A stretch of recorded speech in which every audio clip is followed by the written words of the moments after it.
నమస్తే. భగవద్గీతలో 11వ అధ్యాయం విశ్వరూప సందర్శన యోగంలో 32వ శ్లోకము.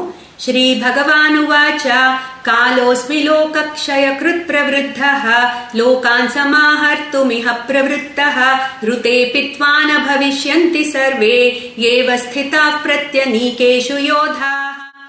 సో అర్జునుడు అడిగాడు కదా, నువ్వు ఇంత ఉగ్ర రూపంలో ఉన్న నువ్వెవరివి? నాకు నువ్వు ఆది పురుషుడిగా తెలుసు, కానీ ఇంత ఉగ్ర రూపం ఏంటి? సో నీ ప్రవర్తనలో నాకు అర్థం కావట్లేదు, నాకు నువ్వెవరో నువ్వే చెప్పని చెప్పాడు. ఇప్పుడు అంటున్నాడు, కాలోస్మి లోకక్షయ కృత్ ప్రవృద్ధః లోకాన్ సమాహర్తు మిహ ప్రవృత్తః.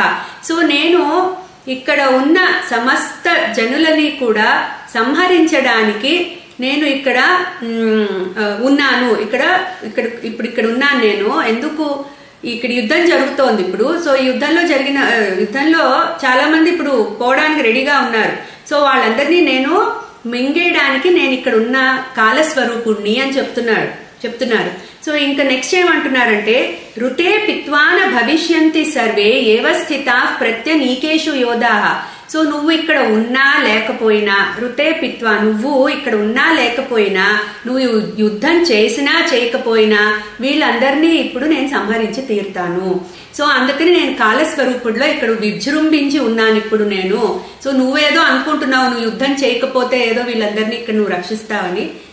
అది ఉత్తమ మాట. సో నీదేమీ లేదు. వచ్చే నెక్స్ట్ శ్లోకంలో చెప్పబోతున్నారు, నిమిత్త మాత్రం, నీదేం లేదు, ఇక్కడ నేను కాలస్వరూపుడనే ఉన్నాను, ఇప్పుడు వీళ్ళందరినీ నేను సంహరించబోతున్నాను అని అర్జునుడికి ఇప్పుడు చెప్తున్నారు. సో అంటే నువ్వు నా ఒకవైపే నువ్వు నాది చూసావు, కానీ ఇది నాది సెకండ్ ఫేస్. సో ఇది కూడా తెలుసుకో అర్జున, నీదేం లేదు ఇక్కడ, నువ్వేదో యుద్ధం చేయకపోతే ఇక్కడ పరిస్థితులు మారుతాయి అనుకోవద్దు. సో నేను ఇక్కడ ఆల్రెడీ కాలస్వరూపుడినై ఉన్నాను వీళ్ళందరినీ మింగేయడానికి అని అర్జునుడికి చెప్తున్నారు భగవానుడు. క్లీం కృష్ణాయ నమః.